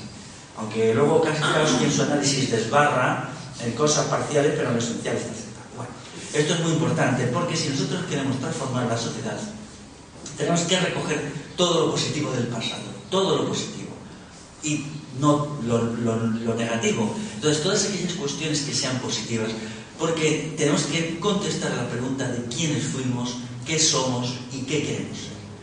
Y si nos presenta el pasado con unos elementos de negatividad, no podemos avanzar. Esto lo hace también Martí Ibáñez, de una manera elemental quizá, pero lo hace, ¿no? Y eso para mí me merece mucho respeto. Voy a leer. No quería hacerlo con lecturas del libro, porque eso ya lo puede hacer cada cual, pero a lo mejor la diversión, ¿no? Dice, a ver, tengo aquí anotado la página 100 y todos.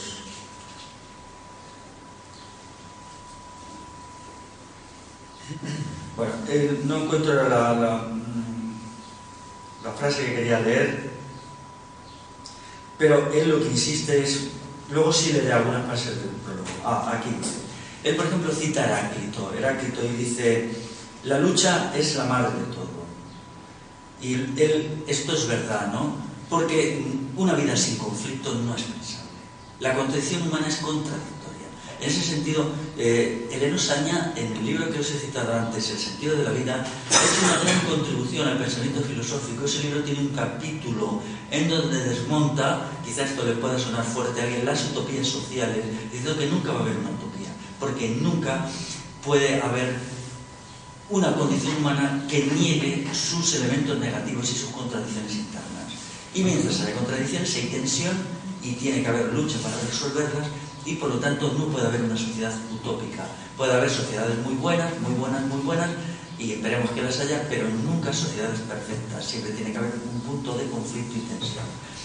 Los argumentos que utiliza Eleno Saña, que van dirigidos sobre todo contra la escuela de Frankfurt, sobre todo con este pensador del mayo francés que se llama Marcuse, al que yo también le critico bastante, son muy interesantes porque están tomados de la reflexión más profunda sobre el humano.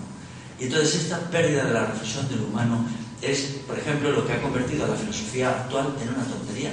¿Qué es la filosofía de hoy de los profesores? Una serie de frases vacías. Encima quieren empatar con frases vacías. Coges un libro de filosofía de ahora, que haces es, ya reconocen que no saben hacer filosofía, ¿no? Pero no saben hacer porque se han desligado de los grandes problemas. Los grandes problemas son los que siempre darán pie a un pensamiento reflexivo. Entonces, cuando aquí él cita a Heráclito, el filósofo el pensador griego, diciendo la lucha es la madre de todo, nos está diciendo que la lucha forma parte de la vida. Cuando nos encontremos ante el conflicto y la tensión, no debemos considerarlos, por tanto, como algo anómalo, sino como parte de la vida, y debemos vivirlos con la serenidad. No hay una vida más allá de la lucha, nunca la va a haber. Nunca vamos a estar en un paraíso, nunca vamos a encontrar el cielo realizado, siempre vamos a vivir en el conflicto. Y por lo tanto, cuando vivamos el conflicto y la tensión, tenemos que decirnos, estamos en lo que es la vida. Y eso nos impide las tendencias escapistas y de huida. Y eso es lo que viene a explicar aquí. O sea, la lucha es parte constitutiva y no hay otro lugar donde no haya lucha. Todas las utopías se basan en una prédica de un lugar en donde no va a haber tensión, todo va a ser armónico, maravilloso y vamos a ser felices y a comer perdices. Esto no es real. Esto es un narcótico espiritual. Nunca lo va a haber. Por ejemplo, la reflexión sobre la libertad nos indica que la libertad solo existe como combate por la libertad. Hoy nosotras y nosotros estamos combatiendo por la libertad, pero dentro de 50.000 años, si la humanidad existe, el combate por la libertad tendrá que continuar en las condiciones de la época, con los problemas de la época y el conflicto de la época. Y cuando una generación, una sociedad crea que ya tiene asegurada la libertad, es en el momento exacto en que la está empezando a perder. Entonces esto plantea las cosas de otra manera. Por ejemplo, a mí me parece que hay un libro perverso. Yo estuve hace poco en un acto en Guernica y tuve que soportar, aunque eran amigos y a los amigos se les perdona todo, claro, pero tuve que soportar que allí se pusiera por las nubes el libro de Paul Lafargue, El derecho a la pereza. El derecho a la pereza es un libro escrito por el yerno de Carlos Marx. Paul Lafargue era un señor cubano. Bueno, este libro es disparatado en todos los sentidos, ¿no? Es disparatado, pero en uno de los disparates que plantea Lafargue es que él parte de una concepción religiosa de lo que va a haber al final de la historia. Su noción del comunismo es un momento en que ya, bueno, todo está resuelto, no hay ningún problema, podemos dedicarnos, pues no sé qué, a estar todo el día tumbados, ¿no? Nadie le ha explicado que si estás todo el día tumbado y no desarrollas los músculos vas a acabar diabético con 35 años, es bastante grave, ¿no? Todo el mundo sabe que la lucha contra la diabetes exige hacer mucho ejercicio. Entonces, claro, esto sí es real. ¿Y esto qué sucede? Que esto es una de las cosas peores que ha tenido las ideologías soteristas, que han interiorizado el discurso religioso sobre el paraíso. Si comparamos lo que dice Lafargue del final de la historia con lo que dice cualquier religión, con la sociedad, con el mundo feliz, paradisíaco significa del paraíso. Entonces dicen lo mismo exactamente, pero esto no es real, esto es una tontería para niños. Entonces, lejos de crear una sociedad de la pereza, lo que tenemos que crear es unas sociedades en donde la lucha del sujeto por los valores fundamentales de la libertad, la justicia, el bien y la virtud sean cada vez más eficaces y más continuados. Porque en esa lucha nos realizamos y en el momento que dejemos de librarla, no solamente nos convertimos en esclavos, sino también rápidamente nos convertimos en seres debilitados y desestructurados.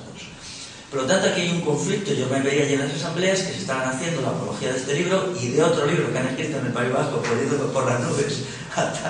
Entonces yo dije, pues nada, que quede muy claro que si leéis esas chorradas y las tomáis en serio, os destrozarán el cerebro y también el corazón. Pero podéis leerla. Y me quedé comprometido que en mi blog colgaré un texto para demostrar que esto no es así. Pero daros cuenta que esto fue mucho tiempo leído como real, ¿no? Entonces, claro, y luego la gente dice, nosotros somos antirreligiosos. Pues si sois antirreligiosos, realmente renunciar a la idea del paraíso. Que tampoco significa que la vida sea un infierno, la vida es lo que es, ni el cielo ni el paraíso, ni lo que es. Una mezcla compleja de muchos elementos que tenemos que saberla vivir en cada momento como es, ¿no? Bueno, entonces con esto ya acabo. Como veis es en 30 páginas o poco más, 40 que tiene aquí, va desarrollando muchos elementos interesantes. Lo que él tenía que haber hecho, a mi criterio, es cuando ya estaba en el exilio, haber esto desarrollado como un gran libro de filosofía que tratara estas cuestiones. No lo hizo por las razones que fueran y ahora pues quizá nos corresponde a nuestra generación, a la gente de ahora, hacer estos trabajos de filosofía, estas reflexiones profundas. Yo he intentado aquí explicar que la filosofía es una cosa muy práctica, que está muy vinculada a la vida diaria, que no es esa cosa pedante, abstrusa y charlatanesca que enseñan en las facultades y que te embrollan a la gente. Entonces ya a la gente, pues, no sé, le enseñan a recitar cosas que no entienden, ¿no? Por ejemplo, discusiones absurdas sobre la filosofía del siglo XVIII o del siglo XX. Bueno, hay muchas filosofías del siglo XVIII, algunas buenas y otras menos buenas, otras muy malas, ¿no? Y el libro de Martí sí es como una inyección de entusiasmo, ¿no? Pero un entusiasmo realista, ¿no? El mensaje suyo, efectivamente, tenemos que asumir el dolor, pero eso no significa que tengamos que llorar. Al contrario, asumimos el dolor, asumimos la finitud, para, aceptado, tener como un estado de euforia permanente que nos permita ser unos idealistas prácticos. Por idealistas nos atrevemos a todo y por prácticos realizamos lo que las circunstancias concretas no lo permiten. Entonces, con esta combinación de idealistas y de prácticos, pues acabo la charla.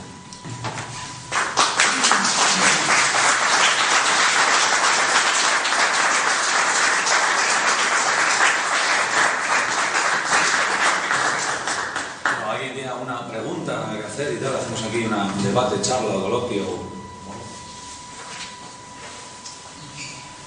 Levante la mano, que Carmelo, nada. A ver si consigo leer, mientras se van ocurriendo cosas, vamos a ver alguna cosita del prólogo suyo de 1937, que me parece que es muy, muy fuerte, ¿no?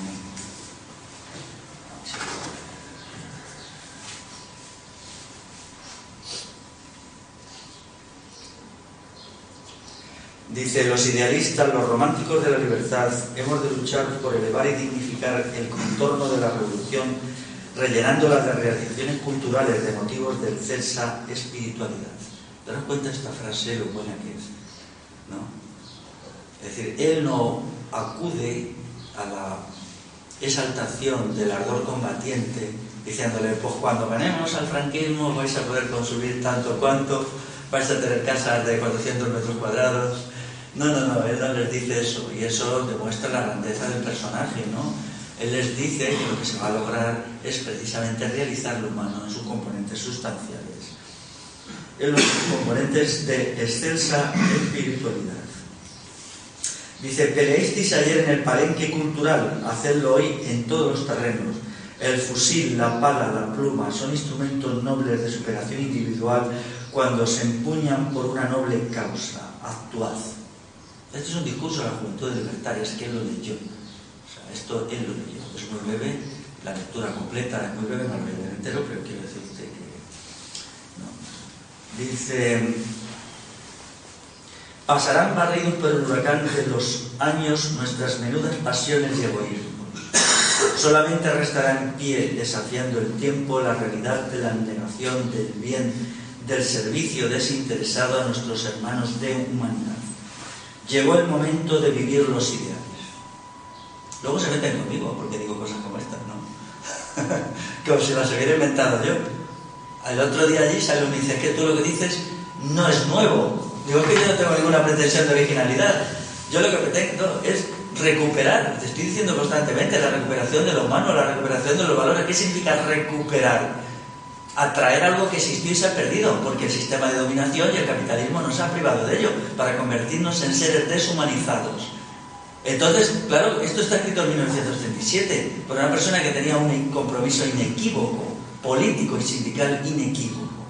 Entonces, ¿qué estoy yo diciendo de nuevo? Pues no, lo que pasa es que aquí somos tan abyectos y tan pancistas que oímos la palabra ideales y nos ponemos exaltados. No podemos pronunciar la palabra ideales, ni podemos pronunciar la palabra espiritualidad, ni podemos pronunciar la palabra bien, ni mucho menos la palabra virtud.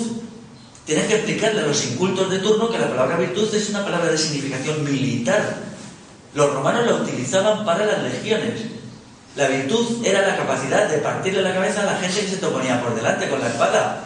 O sea, claro, Escipión Emiliano, que fue el que destruyó Numancia, abrió un templo a la virtud, que era Escipión Emiliano, un vándalo, que destruyó primero Cartago y después Numancia. Y cuando volvió a Roma vencedor, erigió un templo a la virtud. Entonces aquí les tienes que explicar las cosas elementales que tenían que saber por ellos mismos. No te se las traigo, si son tan incultos, ¿qué culpa tengo yo? Entonces realmente hay que entender así las cosas. La virtud era la capacidad del sujeto de autoconstruirse como ser de calidad en el combate, en el sentido directo. La vida de un soldado tiene el combate directo con las armas, pero también los momentos críticos, difíciles, por ejemplo, del hambre, no hay para comer, o de las grandes marchas cargados, o de las situaciones extremas, o de las enfermedades, o de las heridas. Entonces la virtud era lo que se enseñaba a los combatientes para soportar todo aquello. Y entonces los otros, cuando le dices, la virtud tiene ese componente. Luego yo no lo aplico así, le doy otras connotaciones, más de todo tipo. Para mí también la virtud es el cultivo de la sensibilidad y de la inteligencia. Virtud es capacidad autoconstruida del sujeto. Pero si volvemos al tiempo de Roma, pues encontramos que la virtud tenía unas connotaciones terribles. Nada que ver con las bobaditas que alguna gente se cree. Por lo tanto, es la pérdida de esto, ha sido la gran pérdida que nos ha convertido en una sociedad de apáticos, de mediocres, de pancistas, de personas que no tienen visión, que no tienen inteligencia, que se humillan ante los poderosos, que no son capaces de mantener una lucha prolongada. Y todo esto nos va a servir para reconstruirnos como seres humanos, como clases populares y para hacer frente a los poderes de dominación que hoy son peores que nunca. El aspecto práctico está claro, ¿no? Entonces, yo tengo una pregunta. Dime. Vamos a ver. Si la libertad es la lucha por la libertad, ¿es necesario un opresor? ¿O alguien que nos quiera quitar esa libertad? Entonces será un poco la pescadilla que se muerde. ¿De acuerdo? Vamos a ver. Cuando tengamos un espejo, cada una y cada uno nos vamos a ver al espejo. Y vamos a ver quién es el opresor de nosotros mismos. Uno mismo. Claro.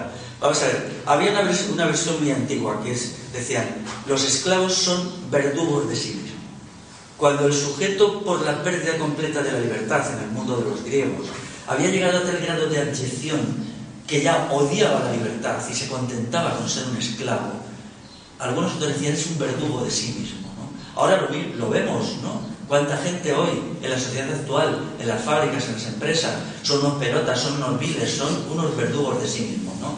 Entonces, vamos a ver, la naturaleza humana está conformada de tal manera, con que querésemos una sociedad libre, siempre hay un impulso, siempre habrá un impulso al esfuerzo por tener un poder sobre otros, y ese poder empieza a ser la pérdida de la libertad. Es decir, siempre habrá que tener cuidado, no solamente con los otros, sino con uno mismo. O sea, hay un impulso al mal propio del ser humano, a dominar a los demás, a explotar a los demás, a lucrarse con los demás. Y no seamos hipócritas, lo podemos ver en nuestras propias vidas todos los días, ¿no? En el momento que estamos dejando dejación de lo difícil para los demás y buscando lo fácil en alguna tarea colectiva, nos estamos convirtiendo en opresores y explotadores. Por el momento muy poquito, muy poquito. Pero si la sociedad evoluciona en esa dirección, entonces inmediatamente se construirá una nueva clase explotadora. El peligro de la creación de un Estado y una nueva clase explotadora existirá siempre. Pues que forma parte de la pregunta que te había hecho. Claro, pero quiere decir, no necesitamos incluso una sociedad que en un momento dado hubiera alcanzado un grado de perfección notable. Ahí siempre se ponen en marcha mecanismos, ¿no? Por ejemplo, la dualidad del humano.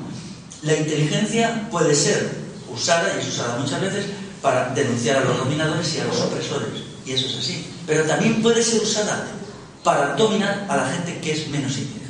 Como los seres humanos somos desiguales, entonces, claro, es la ambivalencia del humano, y esa ambivalencia no puede ser eliminada. Entonces tiene que haber un combate permanente. ¿Cuántas veces en la historia hemos visto que gente que utilizó su libertad o la lucha por la libertad para el bien se convierten inmediatamente en causantes del mal? Yo soy un entusiasta del caso de Espartaco, cuando los esclavos libres empiezan a hacer vandalismo, a llegar a ciudades, a saquearla, a hacer violaciones. Entonces, Espartaco, claro, el ímpetu que ellos tenían por la libertad había sido bueno hasta el momento que ellos empiezan a hacer un mal uso de la libertad. Y Espartaco se enfrenta con ellos y dice, esto no puede ser. O sea, es una lucha de libertades. Libertad por hacer el bien y libertad por hacer el mal. Claro. Y entonces lo que Espartaco hace, le dice, no podéis usar vuestra libertad en ese sentido, porque si la usáis, os convertiréis en unos nuevos opresores y expoliadores, y al mismo tiempo no seréis tan buenos militarmente como los romanos, y los romanos os aplastarán. Porque si somos tan malos como los romanos, ellos son mejores que nosotros militarmente. Solo podemos vencer a los romanos teniendo una superioridad política y moral, ¿no? Pero claro, ¿qué sucede? Hay un hecho dramático. La mayoría de la gente se opone a Espartaco y a su pequeño grupo. incluso les amenazan. Ellos ya estaban desbocados. Entonces hay una situación límite, esto es muy importante, el suceso aquí. Entonces lo que hace Espartaco en esa situación dramática, ve que no hay salida. No hay salida porque aquella gente no comprendía, no quería crear una sociedad libre, quería satisfacer sus venganzas. Es verdad que es muy lícito, ¿no? Llegar a un pueblo y buscar a los que les habían aplastado y matarlos o cosas así, quemarlos. Bueno, entonces no eran capaces de construir una sociedad libre en la cual no hubiera excesos vengativos, no hubiera violencia ni nada de esto, ¿no?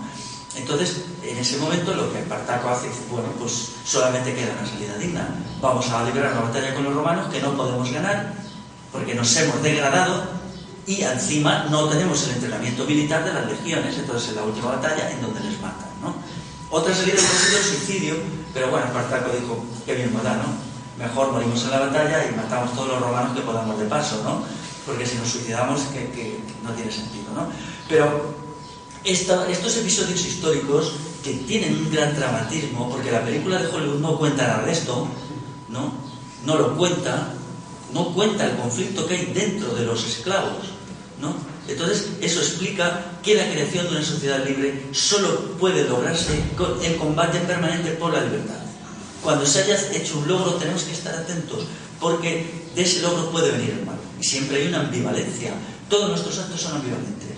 Todos pueden tener un significado positivo o negativo. Y eso es así, ¿no? Antes se ha hecho el uso de la inteligencia, ¿no? Pero también puede suceder que a veces, digamos, estamos tan atentos a ser corteses con los demás que hay momentos en que no vale la cortesía, hay que dar un puñetazo sobre la mesa. Hay momentos en que hay que decir, cuidado, aquí hay un abuso y aquí hay una injusticia que hay que reparar por medio de un acto de enfrentamiento. Y como es muy difícil en cada momento saber cuándo hay que enfrentarse y cuándo hay que actuar con procedimientos sodalicios, todo este caos que es la vida humana nos impide siempre realizar el bien. Y, claro, la vida humana es un caos, no puede ser definida. Todos los charlatanes, filósofos del pasado y presente que te dicen que la vida humana puede ser totalmente entendida, no es verdad. Pero en una sociedad futura, libre, en la cual el 70% de nuestras acciones fueran razonablemente acertadas, esa sociedad iría por el buen camino. Pero ¿qué sucede si empezamos a equivocarnos demasiadas veces, a hacer demasiadas cosas mal? Entonces la sociedad se dirige inexorablemente hacia la diferenciación de clases y hacia la construcción de un aparato estatal. Porque surgiría en el caos una nueva élite de los listos, de los que entienden que privando de libertad a los demás ellos van a tener ventajas, que van a poder vivir del trabajo de los demás. ¿No? Esto, claro, es otra interpretación de la interpretación clásica marxista que dice que eso solo sucede cuando hay un nivel dado de desarrollo de la fuerza productiva, que no es verdad. Eso puede suceder en cualquier sociedad. Puede haber, que yo no lo descarto, una tecnología muy buena dentro de 1000 años, pero ahí estará la condición humana, la naturaleza del individuo siempre. ¿Esto es pesimista? No, porque frente a ese mal lo que tenemos que comprometernos es a un combate permanente y educar a las generaciones sucesivas para un combate permanente. Y ese combate permanente quizás puede ser ganado. Pero incluso si es ganado hoy, tiene que volver a ser ganado mañana y pasado y pasado. Tiene que ser un combate que se gane siempre. No podemos nunca llegar y decir, ya hemos ganado. No, hemos ganado hoy, mañana tenemos que librar otro combate, y pasado otro, y pasado otro. O sea, ahora lo que estamos padeciendo es la libertad de los malvados, claro, sobre la libertad de los buenos. Claro, ahora es una forma muy elemental, aquí hay unas minorías hiperpoderosas que al privarnos de libertad, ellos se dotan de una hiperlibertad. Ellos pueden hacer lo que quieran, literalmente, ¿no? Dominan a la sociedad y la gobiernan. Y nosotros no estamos en condiciones, por el momento, de hacer mucho más que criticarlos y esto, ¿no? Pero, claro, esa situación puede cambiar. Pero los criterios autocomplacientes, por ejemplo, nunca habrá nadie que sea el bien, ninguna sociedad que sea el bien, ningún colectivo, nunca, nunca. Porque siempre hay un componente negativo y un componente de confusión. Esto es muy importante saberlo. Entonces, por eso, cuando Martí Ibáñez dice la vida del hombre es un combate, ¿nos está advirtiendo esto? O sea, él en realidad nos está advirtiendo contra las utopías de llegada. Las utopías de llegada son aquellas en que se conquista un estado, un estadio, una situación en que se considera irreversible. No es verdad. No es verdad. Yo no lo puedo probar documentalmente, pero yo estoy seguro que Castro Urdiales en el siglo XI era una sociedad que funcionaba con unas categorías de comunitarismo, colectivismo, asistencia mutua, no existencia de poderes por encima de la comunidad, asamblearismo, etcétera, magníficos. No puedo probarlo del todo, pero sí puedo aducir elementos. Pues ya te puedo pasar. Sin embargo, esa sociedad se degrada. En Castro y en muchos sitios se degradan, se van degradando poco a poco, va surgiendo una élite mandante. A partir de categorías muy curiosas, ¿no? Y se va constituyendo una élite que luego en un momento dado, esa élite en el siglo XIV decide convertirse ya en élite de iure, o sea, es decir, ya formalmente. Antes lo había sido de facto, más o menos, ¿no? Durante a lo mejor 100 años antes o 150. Y eso es una experiencia muy interesante, ¿no? Porque, claro, esa cuestión es una gran lección de la historia. Y eso es con todo, ¿no? Por eso nosotros, claro, por ejemplo, la ética sodalicia, el trato a los iguales, sí, todo lo que haga falta. Pero siempre tiene que haber una cierta vigilancia sobre los demás y sobre nosotras y nosotros mismos. Siempre tiene que haber. No podemos hacer una delegación en nadie de nada, porque si alguien puede ser en este momento la persona más perfecta del mundo, pero ¿y mañana? ¿No será mañana también? Quizá no. Quizá no. Y por eso se necesitan los sistemas asamblearios de control de unos a otros, pero no un control desconfiado, sino un control lógico. No desconfiamos de los demás, sino nos aceptamos como son, con una naturaleza humana contradictoria, y nos aceptamos también a nosotros como somos, contradictorios, problemáticos, capaces de hacer en un momento una cosa muy mala. Quien diga que no es capaz de hacer alguna cosa horrible en un momento dado, está engañándose. Cualquiera lo podemos hacer, cualquiera. ¿Y cuál es el remedio a eso? Un combate permanente por el autodominio, ¿no? Cuanto más esfuerzo pongamos en nuestra mejora personal, menos probable es que la hagamos. Pero siempre la podemos hacer, ¿no? Entonces, esto es una manera de entender las cosas que es distinta, y las lecciones históricas. Yo recuerdo que cuando yo estudié lo de Espartaco, a mí Espartaco me fascinaba, porque creo que ahí está concentrada la historia de la humanidad. Unos oprimidos que se convierten en opresores. Y una minoría, porque no era solo Espartaco, sino más gente comprendió que no tenía sentido tener un ejército de esclavos dedicados al vandalismo. ¿Que a dónde se iba con eso? Cuando tenían detrás a las legiones. Porque ellos eran como una gran masa de gente y detrás iban las legiones persiguiéndoles. Y ellos iban de allá para acá, para que no les cogieran. Claro, hay un momento que incluso la población empieza a apartarse de ellos, porque les considera unos saqueadores. Entonces, claro, ellos no podían vencer a las legiones. Espartaco era muy bueno militarmente, pero allí se había creado la ilusión entre ciertos sectores que sí, que como llevaban 2 años, año y medio ganando todas las batallas, Espartaco sabía perfectamente que no. Entonces, el único remedio que ellos tenían era o bien irse de Italia, que lo que intentan es escaparse pero no pueden, o bien, en segundo lugar, conseguir un comportamiento de tal naturaleza que toda la población, salvo las élites mandantes, se les suman. O sea, que entonces eso exigía unos comportamientos ejemplares. Daros cuenta que fueron verdugos de sí mismos. Cuando en la batalla final los romanos matan 60.000 personas del ejército de antiguos esclavos, ellos, si hubieran autocontrolado, podían haberse atraído a muchos sectores de la población que no eran esclavos, pero eran campesinos pobres, gente modesta, artesanos, pescadores, y ganarlo para el proyecto. Y entonces ahí sí podrían haber ganado las legiones, haber vencido militarmente.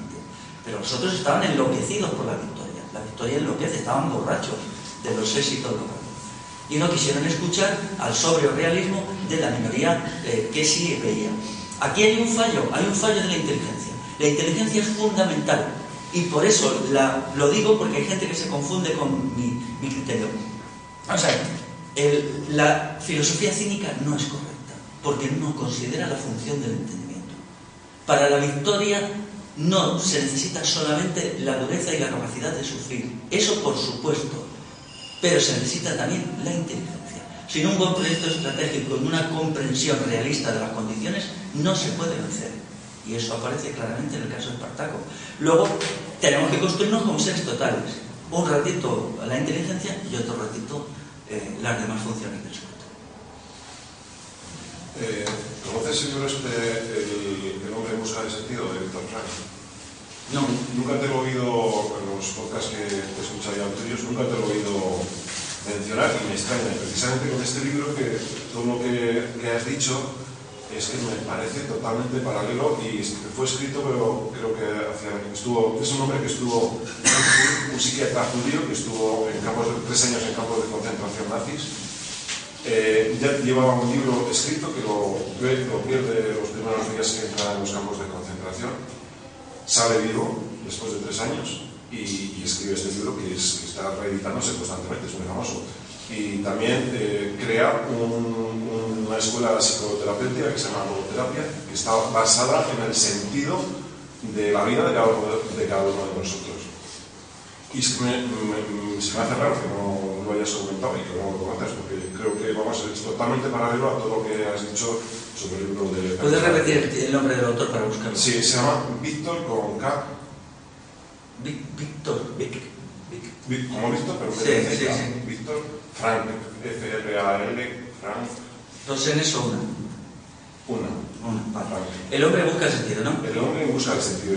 Voy a hacer otro libro también que se llama, yo he leído solamente este y un libro paralelo que hace una disección de este pensamiento muy decepcionado, digamos, ya te digo, eso me parece todo, me es conocido.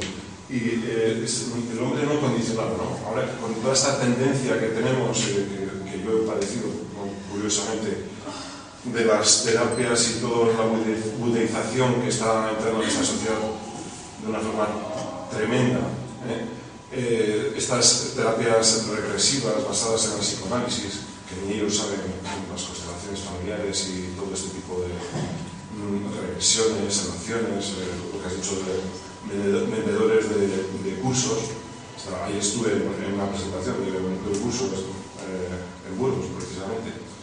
Y entonces este autor lo que habla eso es que somos libres y somos responsables y no tenemos que estar condicionados por estas tendencias que están hoy día en la sociedad esa terapéutica, que somos condicionados, tenemos que estar librando de ataduras pasadas y bueno, pues mirándose conmigo todo el día y no teniendo una reflexión hacia un sentido hacia los demás y hacia fuera del hombre. Has dicho que el otro libro es El hombre no condicionado, el título. Sí, pero bueno, tiene 20 libros, se ha vuelto que lo metas en internet. Es del mismo autor. Sí, es del mismo autor. Vas a encontrar muchísima información. Bueno, yo es que lecturas así de cuestiones psicoanalíticas y psicológicas no hago. Mi formación es básicamente filosófica. Él es filósofo también, O sea, fue psiquiatra y filósofo. Y es un gran filósofo. Pero vamos, no me niego a hacerlas, ¿no? Yo creo que todo lo que sea bueno, pues es bueno, venga de donde venga, ¿no? Pero en general siempre pienso más, yo me identifico más con el libro de Breve Tratado de Ética de Nosaña, porque él es un filósofo. Todas sus citas son de filósofos, su epistemología filosófica y su terminología también, ¿no? Este hombre, al fin y al cabo, se puede resumir en lo siguiente. Parece en su experiencia en los campos de concentración se dio cuenta que la gente que mejor llegó a los campos de concentración fueron las personas que estaban dedicadas a los más, los que iban de barracón en barracón, preocupándose por los compañeros en vez de lo que estaban solamente a su propia supervivencia. Y a partir de esa idea, pues es todo su trabajo y su desarrollo filosófico. Y tengo que haber investigado también sobre ello. Y es lo que está diciendo tú también. Es que es eso, está Claro, tener ideas trascendentes ayuda mucho en la vida, ¿no? Realmente, o sea, y procurar no tener tendencias escapistas, ¿no?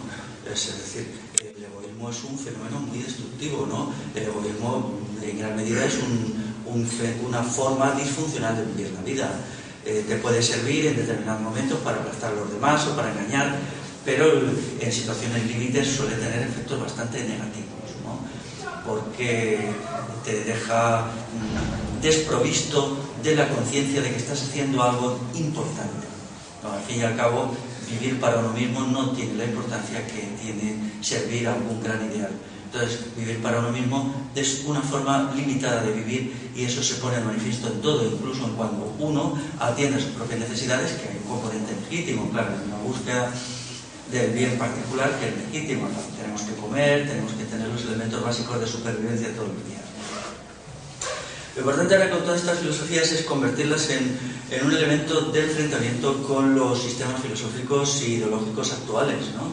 Con lo que prevalece, con lo que constantemente se nos adoctrina, con categorías que claro, están destruyendo a las personas, ¿no?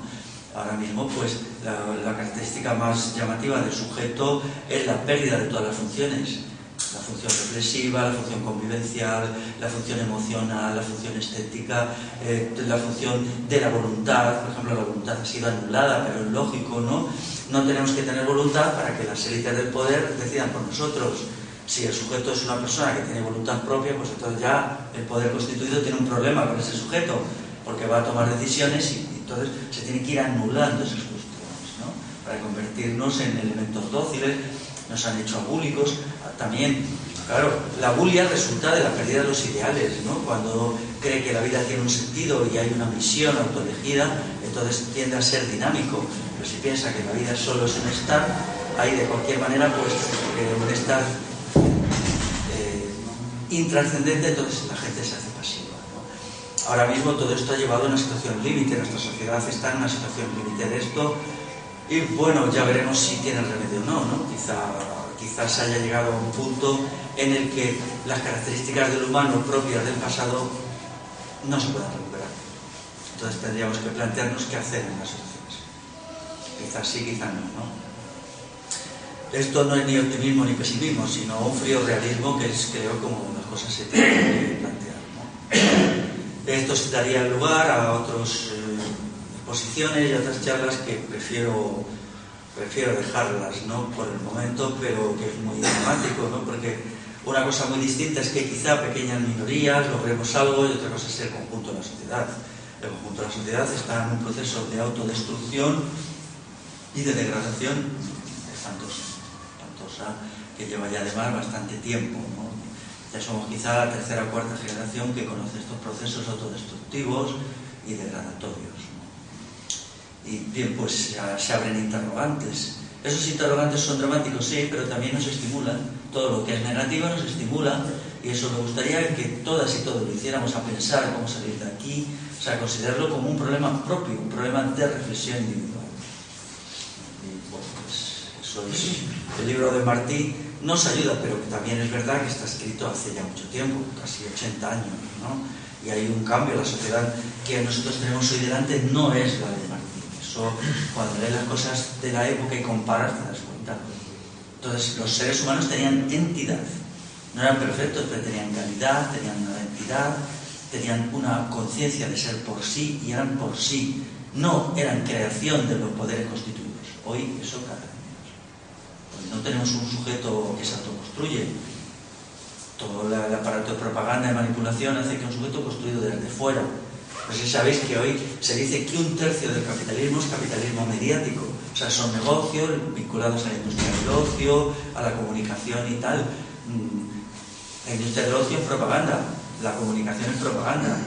O sea, la sociedad que más gasta en propaganda de la historia. Y eso, claro, produce el estallido de la mente de las personas. Sometida a esa presión propagandística y mediática, el sujeto se derrumba como realidad autónoma. Y eso es un hecho que lo vemos todos los días. Lo único que tenemos que tener sensibilidad para captarlo. ¿Y cómo podemos hacer frente a eso? Pues no lo sabemos todavía. Es una cuestión que estamos estudiando. Localizar el problema es un paso, pero no es todo. Tenemos también luego que encontrar las fórmulas para hacerlo.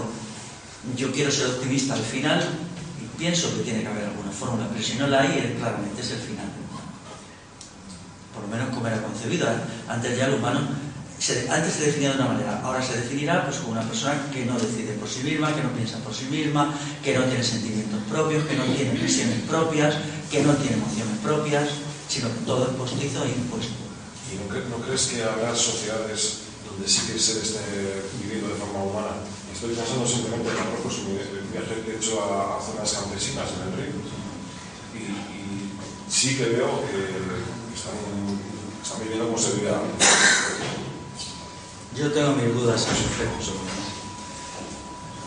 La cuestión es brutal, ¿eh? O sea, llevo yendo a una zona de 25 años más o menos, de no tener luz cuando empecé, y a lo que hay hoy día, pero todavía se conserva bastante vida campesina. Si te sirve el ejemplo del Valle del Pas, los pasiegos viven así, sin luz apenas, y demás. Las nuevas generaciones están sufriendo lo que es la publicidad y demás. Y en el RIF pasará, en 10 años, en 20, en 30. Primitivismo no significa necesariamente autonomía del sujeto. En Marruecos tienen el problema terrible de la presión terrible de la religión, ¿no? ahora mismo está habiendo un problema muy grave allí. Y bueno, pues entonces, o sea, formas de vida primitiva no significa autonomía, puede ser que sí, puede ser que no, ¿no?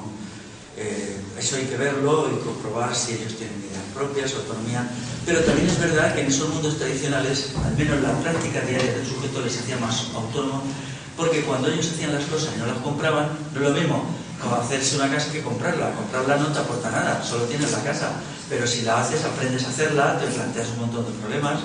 Igual no es lo mismo comerse una lechuga que cultivar una lechuga, hay una diferencia cualitativa. Si te comes la lechuga solo te la comes, si la cultivas te la comes y además aprendes a cultivar una lechuga. Entonces llega un momento que, claro, el sujeto en la sociedad hipermercantilizada no se realiza, porque solo cumple una función muy especializada para conseguir un dinero y comprar todo lo demás, ¿no? Mientras que antes todas esas cosas las hacía la gente y eso les mantenía como sujetos capaces, no mucho más capaces. Pero incluso, ahora mismo, que yo sepa, Marruecos está teniendo un proceso de industrialización rapidísimo. Y eso significa que en muy poco tiempo eso se acabará también, ¿no? Hay muchas, por ejemplo, Perú, solo hace 30 años me parece, Lima tenía 1 millón de habitantes, hoy tiene 8 millones. La vida en las ciudades elimina todo eso, ya no es el sujeto pierde autonomía. La gente que antes vivía en el antiplano y no sé dónde, por ahí arriba, se ha concentrado, me parece que el 60% de la población de Perú y Lima, ¿no? Los procesos de destrucción del humano son rapidísimos ahora en el plano mundial, ¿no? Una amiga mía estuvo en la India y me decía, no, olvídate de todo el rollo eso de los indios que se dedican a la filosofía y tal, allí les interesa un teléfono móvil, un coche y eso es todo. Dice, yo he estado allí 6 meses y ellos se enloquecen por un teléfono. Tú les hablas de gurúes o de santones y te miran como si fueras idiota. Entonces, claro, eso sí, el desarrollo del capitalismo es muy rápido y, bueno, el problema está que cómo vamos a hacer frente a una situación que se nos echa encima, ¿no? Pero, vamos a ver, yo sí quisiera que esto no se viera con pesimismo. Aunque es una posición irracional y lo reconozco, yo tengo una convicción profunda que no puedo demostrar que si hacemos un gran esfuerzo de reflexión y estamos unidos y libramos las luchas necesarias, podemos ir sentando las condiciones para que haya una restauración del humano en el momento que haya. Y ese momento de la restauración del humano es lo que Félix Martí Ibáñez llama revolución. Entonces eso es. Lo que pasa es que tenemos que reformular la noción de revolución según estas categorías, liberándolo de las categorías de lo económico, lo tecnológico, etcétera, etcétera, que en realidad ya estaban bastante liberadas, porque este hombre no trata en ese sentido. No dice al proletariado, vais a consumir tanto, vais a tener una tecnología cuanta. No hay nada en su obra que diga eso. Él plantea el problema de la revolución desde las 3 nociones de heroísmo, humanismo y la otra que no me acuerdo cuál es, que la leímos antes. Entonces eso es importante. Lo que pasa es que luego, claro, el efecto, por ejemplo, destructivo que ha hecho la socialdemocracia, los proyectos simplemente para llenar el estómago de las clases trabajadoras han sido terribles, ¿no? Ayer se armó un debate interesante, allí en la segunda charla mía en Zaragoza, sobre la revolución de Asturias del 34. Yo dije que el proletariado asturiano había combatido muy fuerte a pesar de que era el proletariado mejor pagado de la península ibérica, mucho mejor pagado. Vamos, yo he mirado tablas salariales y en Asturias la gente ganaba entre un 20% más y un 40% más que ese mismo trabajo en otro lugar, porque eran gente muy combativa. Entonces, ¿cuál es la cuestión? Pues será que tenía un gran nivel. O sea, el factor decisivo es que la visita a las bibliotecas en las zonas mineras asturianas era impresionante. La gente salía del trabajo y se iba a las bibliotecas, a los centros de debate, a los sitios. Y claro, cuando llegó el momento, en octubre del 34, fueron capaces de hacer la revolución. Una revolución clásica, fusil en mano, todo esto, ¿no? Entonces me decía uno, bueno, pero esa gente tenía bienestar y sin embargo no se dejó ganar por la ideología de entregarse al sistema. Es verdad, la abundancia de bienes para mí es malo, pero lo verdaderamente malo es considerarla como un bien. Puede haber un momento histórico, unas circunstancias que uno tenga abundancia de bienes, pero bienes materiales. Pero ¿cómo tiene que vivir ese hecho? Ese hecho tiene que vivir comprendiendo con toda lucidez que esa abundancia material no es significativa, no es importante, que es como ellos lo vivieron. Cuando llegó el momento dijeron, no, cuidado, que yo gano 12 pesetas haciendo un trabajo que en el sur te pagan 7,50. Yo soy un privilegiado, ¿no? En las tablas salariales de la época se ven, no, y dicen, bueno, pues ha llegado el momento, pues venga, vamos allá. Y ya está, y lo hicieron. Por supuesto le faltó una estrategia, le faltó cabeza, todo eso, ¿no? Pero bueno, en el aspecto del empuje y la combatividad sí. Por lo tanto, mira, en estos años pasados se ha perdido mucho tiempo porque, aunque había una sociedad de la abundancia, eso no hubiera impedido sentar las bases para la regeneración del humano en elementos sustantivos. La abundancia no es el todo, lo peor que era es esa sociedad en que se creía ciegamente en que la abundancia era el todo. Y eso es lo que encanalló a la gente y la destruyó. Porque no es necesario ser pobre de solemnidad para tener ideas suficientes. Muchos pobres de solemnidad no tienen ninguna idea en la cabeza, solo la de comer. Entonces, estas cuestiones son sutiles y ayer esta discusión sí fue interesante. Y además se acabó con un acuerdo entre las partes que me gustó. Sobre ya un poco el tema filosófico, no he leído el libro, voy a tener la oportunidad de leerlo ahora, pero más o menos lo que has comentado, bueno, es una tendencia del autor muy vitalista, ¿no? Muy similar a las tendencias que ya se vienen desarrollando en Alemania, por cierto, autores, incluido Nietzsche. Entonces, yo lo que sí que quiero destacar de este autor, o sea, es que lo hace una perspectiva más humanista, quizá que los alemanes, que la filosofía más alemana. Y bueno, y luego sobre la crítica al cristianismo, o bueno, la no crítica en este caso, que bueno, has comentado. Yo, bueno, soy lector de Nietzsche, pero sí que yo considero la crítica de Nietzsche al cristianismo, en cierto modo, una crítica filosófica a las propias, no tanto a las primeras comunidades cristianas, que sí estoy de acuerdo con lo que dices, sino una crítica a la propia significado filosófico que el cristianismo ofrece en las escrituras, meramente. Él lo considera una moral de esclavos, en cierto modo, si lees pasajes de la Biblia, sí que primero enfoca la vida como sufrimiento, como llegar a un paraíso, o sea, que la vida es un proceso por el cual sufres y luego llegas a un paraíso. Por tanto, eso Nietzsche lo consideraba que ha de vincular al ser humano, de superarse a sí mismo en la sociedad, en la vida, porque bueno, hay algo que lleve a no sé lo mejor. Al anticristo, concretamente. El anticristo o a ser protagonista también. Él hace una crítica al monoteísmo judeocristiano en ese aspecto, pero no sé, has comentado que igual no entendía o que eso, yo considero que él lo enfocaba de esa manera. Bueno, yo por lo menos como lector de él lo he entendido así, y en ese aspecto el cristianismo, si lo lees prácticamente la Biblia, pues encuentras esas cosas, poner la otra mejilla, no lo veo como el solarismo que has comentado,